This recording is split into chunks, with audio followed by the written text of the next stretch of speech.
Throughout the course of African history, many leaders have faced perilous ends, signaling the tumultuous nature of politics in certain periods and regions.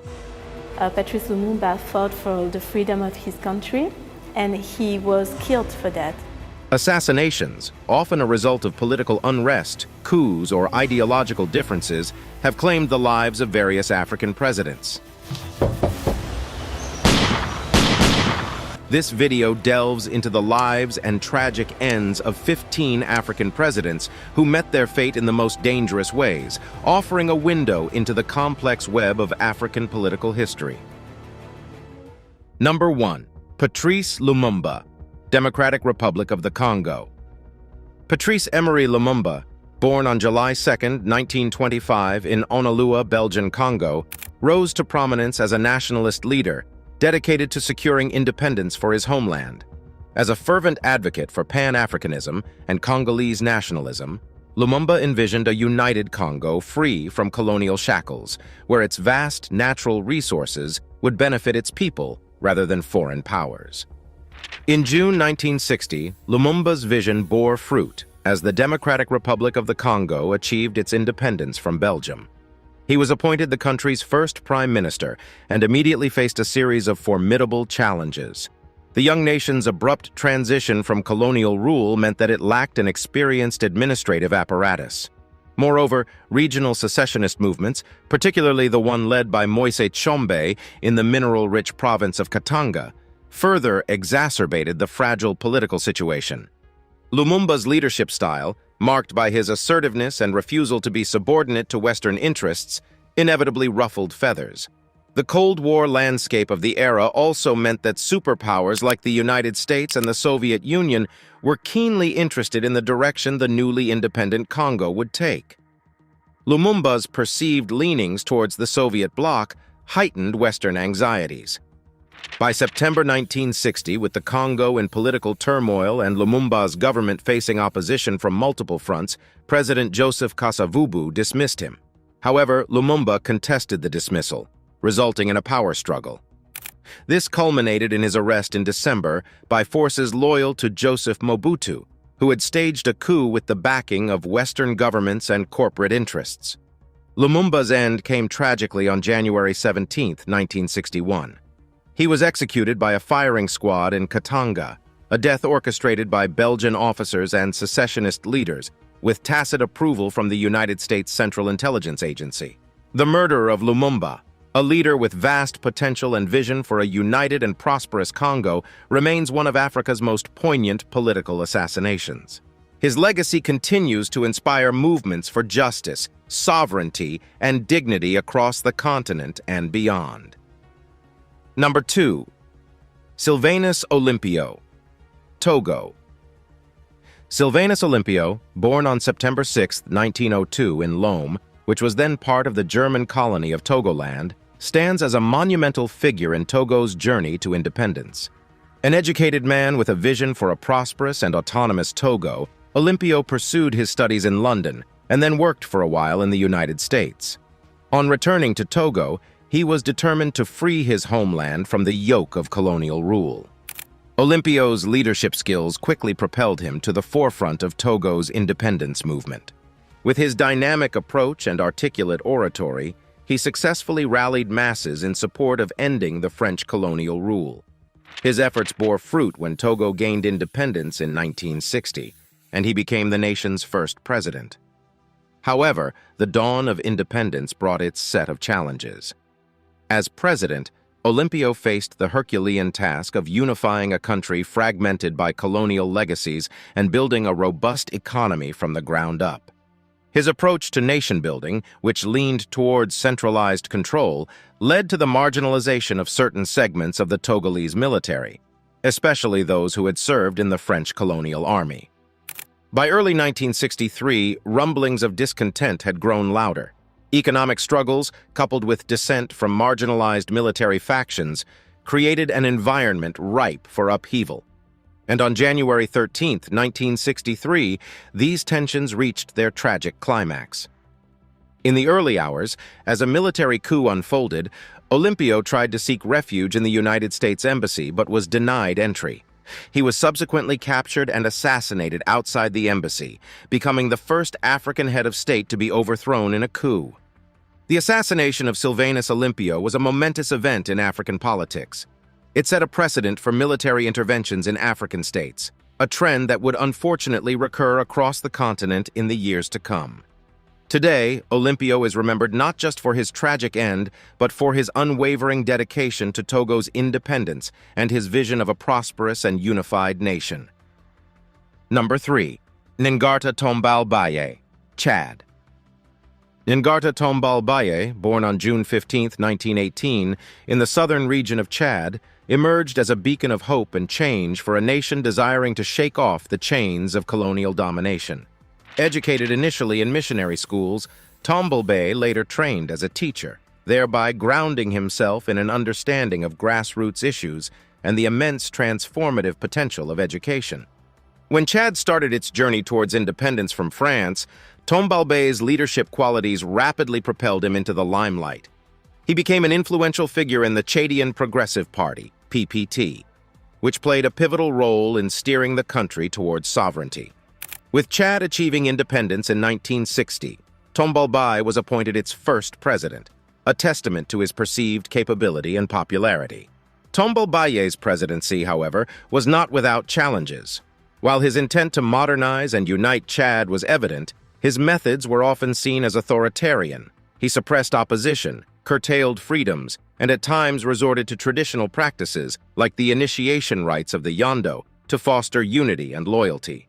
Such tactics, combined with a perceived favoritism towards the Christian South over the Muslim North, sowed seeds of discontent. By the early 1970s, Chad was a cauldron of unrest. Rebel factions, particularly from the northern regions, began actively opposing Tombal Baye's rule. The president's response was a mix of forceful suppression and efforts at appeasement, including changing his Christian name, Francois, to the African name Ngarta. However, the measures did little to stabilize the situation. On April 13, 1975, the mounting tensions culminated in a coup orchestrated by the Chadian military. Tombal Baye was arrested and, in a swift and brutal turn of events, executed.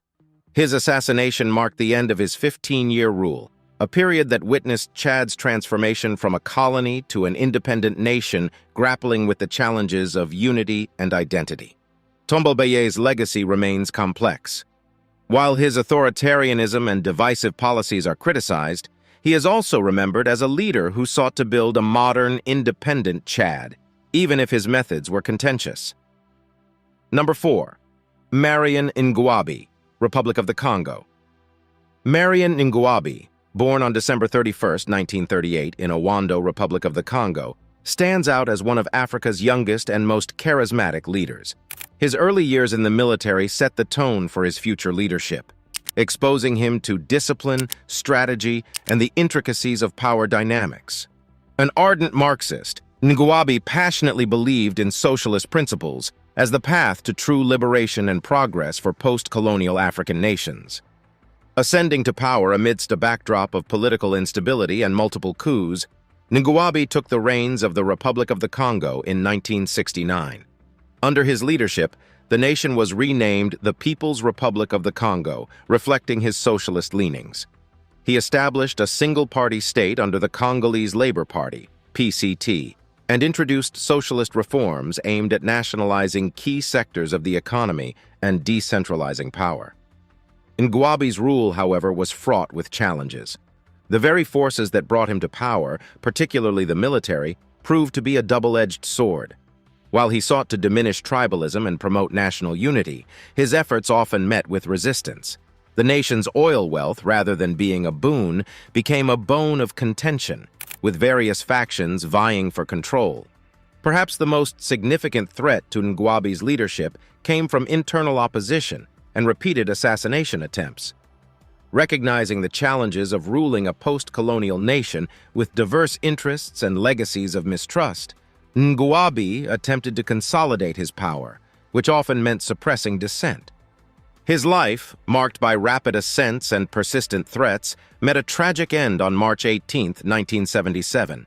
Marion Ngouabi was assassinated in Brazzaville, marking the culmination of the tumultuous politics of his era.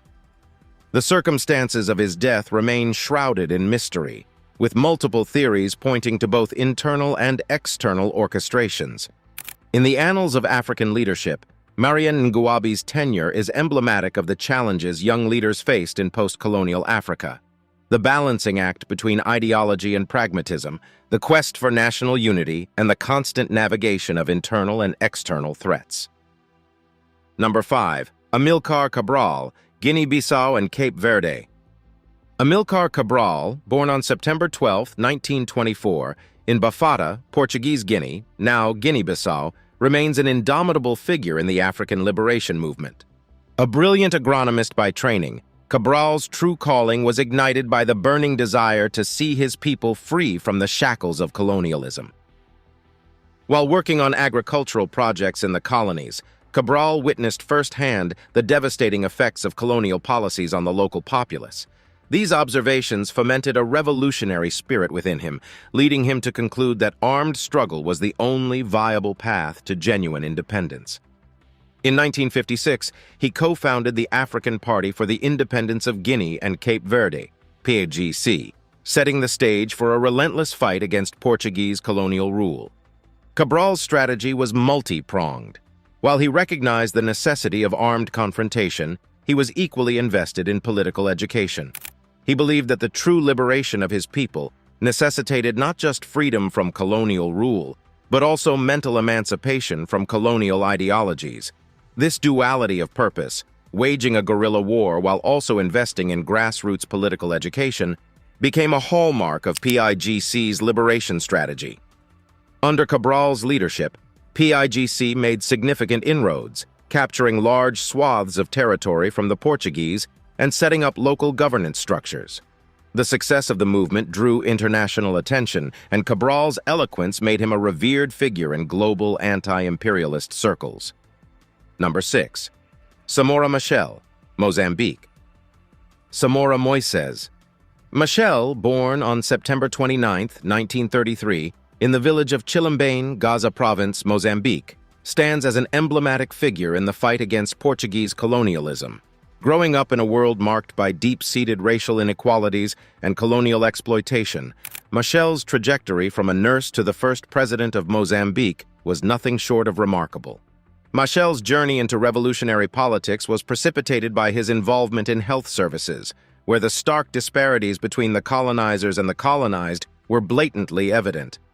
Realizing that only a systematic overhaul could bring true justice to his people, he joined the Mozambique Liberation Front, Frelimo, in 1962. Displaying innate leadership skills and a deep commitment to the cause, Machel quickly rose through the ranks to become the leader of Frelimo in 1970. Under his leadership, Frelimo adopted a strategy that blended guerrilla warfare with political outreach. Machel was profoundly aware of the need to unite the diverse ethnic groups of Mozambique under the banner of national identity. His efforts bore fruit when, after a decade of persistent struggle, Mozambique gained independence from Portugal in 1975, with Machel as its first president. As president, Machel embarked on an ambitious journey to reshape Mozambique. He introduced socialist policies, nationalized industries, and made significant strides in education and healthcare. However, his tenure was riddled with challenges, including economic struggles and the protracted civil war fueled by external forces opposing his socialist stance. Number 7. Thomas Sankara, Burkina Faso. Thomas Isidore Noel Sankara, born on December 21, 1949, in Yako, Burkina Faso, often dubbed the Che Guevara of Africa, was an epitome of revolutionary zeal and transformative leadership. A young officer in the Burkinabe military, Sankara's intellectual fervor and commitment to justice set him apart from his peers, positioning him as a beacon of hope for a nation yearning for change. Sankara's ascent to power in 1983 through a military coup was emblematic of his radical approach to governance. Almost immediately, he embarked on a whirlwind of reforms aimed at uprooting the entrenched systems of exploitation and neo-colonialism. Renaming the country from the colonial, Upper Volta, to Burkina Faso, the land of upright men, was symbolic of his broader agenda to instill pride and self-sufficiency in his people. Under Sankara's leadership, Burkina Faso witnessed unparalleled initiatives. From massive vaccination campaigns and infrastructure projects to groundbreaking land redistribution and women's rights initiatives, the nation experienced a renaissance. Sankara's vision was crystal clear: a self-reliant, dignified Burkina Faso free from the clutches of foreign aid and dependency. However, his radical reforms, while popular among the masses, ruffled the feathers of many within the elite corridors of power. His anti-imperialist stance and criticism of the international financial system also earned him detractors beyond Burkina Faso's borders. Number 8. Melchior Ndadaye, Burundi. Melchior Ndadaye, born in 1953, assumed a paramount role in Burundi's political landscape when he became the nation's first democratically elected president in 1993. A member of the Hutu ethnic majority, his rise was particularly symbolic in a country historically dominated by the Tutsi minority. This was a milestone in Burundian politics, as Ndadaye's election marked the first peaceful transition of power since the nation gained independence from Belgium in 1962. Educated as a banker, Ndadaye emerged from a modest background, marking a contrast from the elites that had dominated the nation's politics. As president, he championed an inclusive agenda, aiming to bridge the historic divides that had plagued the country. Among his endeavors were efforts to integrate the Hutu majority into key roles in the military and administration, roles they had been largely excluded from in the past. However, his tenure was tragically short-lived. Just a few months after his election in October 1993, Melchior Ndadaye was assassinated during a coup led by Tutsi-dominated factions of the military. The coup failed to hold power, but succeeded in taking Ndadaye's life. His death plunged Burundi into chaos, sparking off an ethnically charged civil war that lasted over a decade, causing the deaths of hundreds of thousands. Number 9. Cyprien Ntaryamira, Burundi. The tale of Cyprien Ntaryamira, Burundi's second democratically elected president, is inextricably linked to the volatile political climate of the 1990s. Ntaryamira, like his predecessor Melchior Ndadaye, hailed from the Hutu ethnic majority. Born in 1955, he was destined to tread a path eerily similar to Ndadaye, becoming a symbol of the hopes and the tragedies of Burundi during this tumultuous period. Ntaryamira's entry into the political arena was defined by his dedication to unity and reconciliation. He was deeply involved in the establishment of the ruling Front for Democracy in Burundi, Frodebu Party, and was a strong advocate for the inclusion of the Hutu majority in all spheres of governance, challenging the long-standing Tutsi domination. In 1993, when Ndadaye was tragically assassinated, Burundi was already spiraling into chaos and ethnic strife. It was against this backdrop that Ntaryamira was selected as his successor in February 1994. However, fate had a tragic twist in store. Barely 2 months into his presidency, on April 6, 1994, Ntaryamira, along with Rwandan President Juvenal Habyarimana, was killed when their aircraft was shot down near Kigali, the capital of Rwanda. This tragic incident not only deepened Burundi's crisis, but also played a pivotal role in triggering the horrifying Rwandan genocide, wherein approximately 800,000 people lost their lives in just 100 days. Number 10. Juvenal Habyarimana, Rwanda. In the annals of Rwanda's history, few figures loom as large as Juvenal Habyarimana, the nation's longest-serving president. Born in 1937, Habyarimana, a member of the Hutu majority, ascended to power in 1973 following a military coup. His presidency, which spanned over 2 decades, was characterized by a blend of stability and authoritarianism. Under Habyarimana's regime, Rwanda saw economic development, supported in part by coffee exports and foreign aid. His early years in power were marked by the promotion of the Hutu power ideology, further marginalizing the Tutsi minority. He also established a single-party system under the banner of the National Revolutionary Movement for Development, NRMD, effectively suppressing political opposition. However, as the years wore on, external pressures and internal dynamics necessitated political reforms. By the early 1990s, Habyarimana was under international pressure to democratize. In 1991, a new constitution was introduced, permitting multi-party politics. Yet the transition was far from smooth. The Rwandan Patriotic Front, RPF, a Tutsi-led rebel group, posed a significant threat, leading to sporadic conflicts and increasing tensions between the Hutu and Tutsi communities. Number 11. João Bernardo Nino Vieira, Guinea-Bissau. João Bernardo Nino. Vieira's political journey in Guinea-Bissau was marked by a series of dramatic highs and lows. Born in 1939, Vieira emerged as a prominent figure during Guinea-Bissau's War of Independence against Portuguese colonial rule. A key military strategist and a trusted lieutenant of the liberation movement's leader, Amilcar Cabral, Vieira's prowess on the battlefield was well acknowledged. His combat experience and leadership skills set the stage for his later political career. Following the tragic assassination of Cabral in 1973 and the eventual independence in 1974, Guinea-Bissau's path was fraught with challenges. In 1980, Vieira, capitalizing on the prevailing discontent against then-President Luis Cabral's governance, led a bloodless military coup and ascended to the presidency. His leadership spanned nearly 2 decades, making him one of Africa's longest-serving leaders.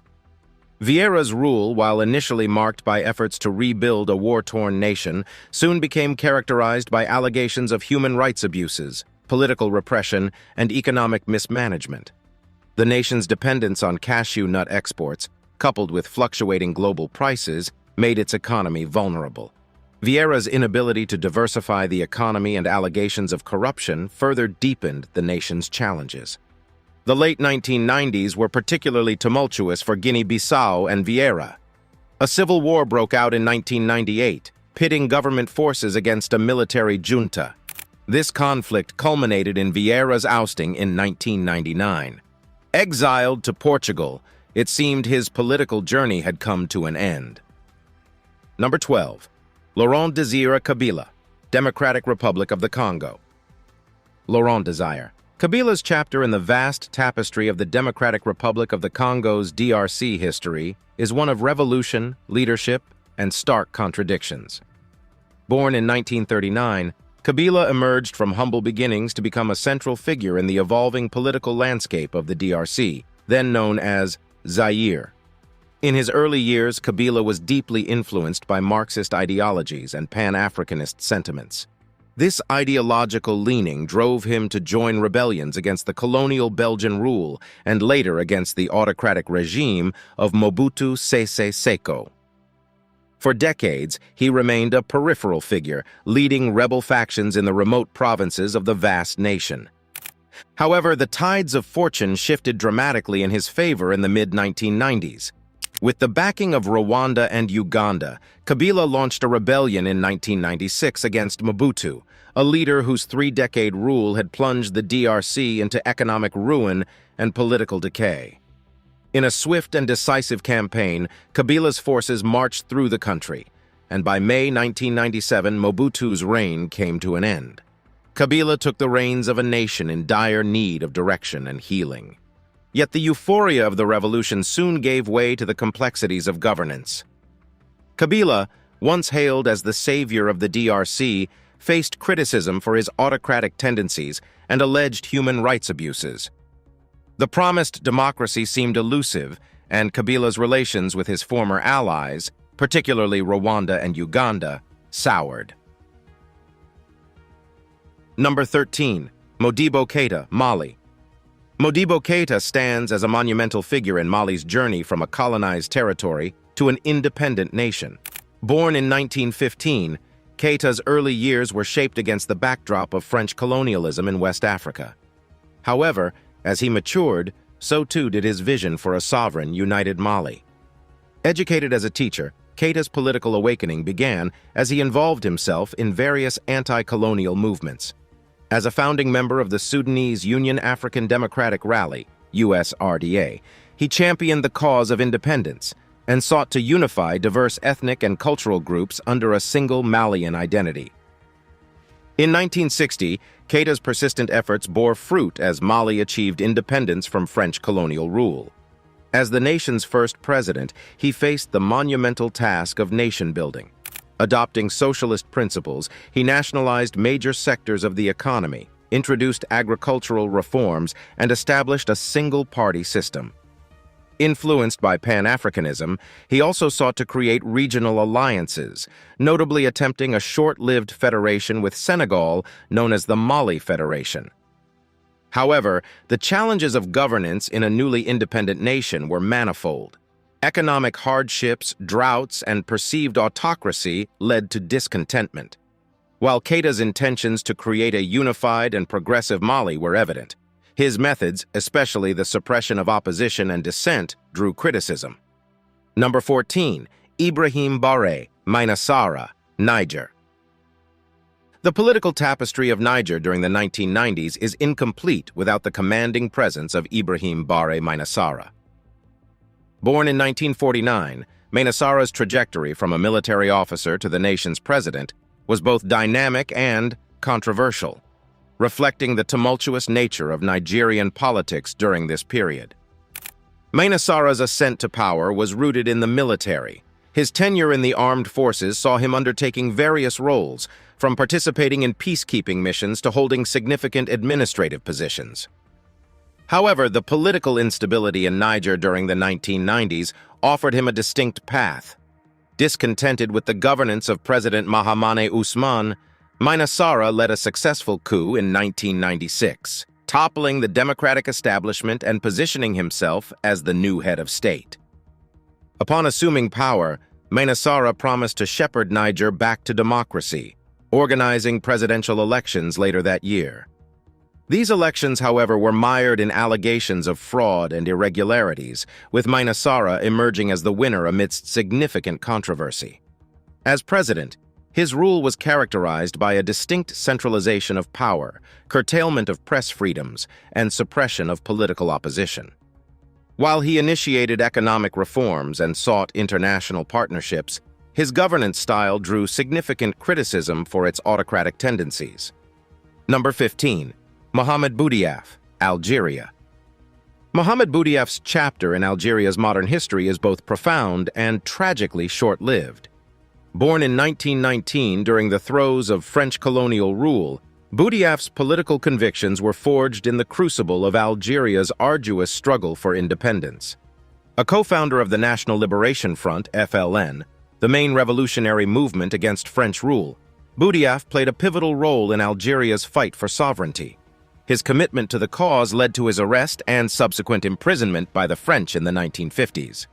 However, following Algeria's hard-won independence in 1962, internal disputes within the FLN resulted in Boudiaf's sidelining and eventual exile to Morocco. For nearly 3 decades, Boudiaf lived away from his homeland. But in 1992, Algeria's political landscape underwent seismic changes. The nation teetered on the brink of civil war as tensions escalated between the government and Islamist groups, especially after the cancellation of elections that the Islamic Salvation Front was poised to win. In this climate of crisis, Boudiaf was recalled from exile and appointed as the president of the High Council of State, tasked with navigating the nation through its turbulent waters. Boudiaf's return was seen by many as a beacon of hope. His reputation as a stalwart of the independence movement and his perceived incorruptibility offered a promise of stability and reform. In his brief tenure, Boudiaf initiated measures to combat corruption and sought to de-escalate the simmering tensions.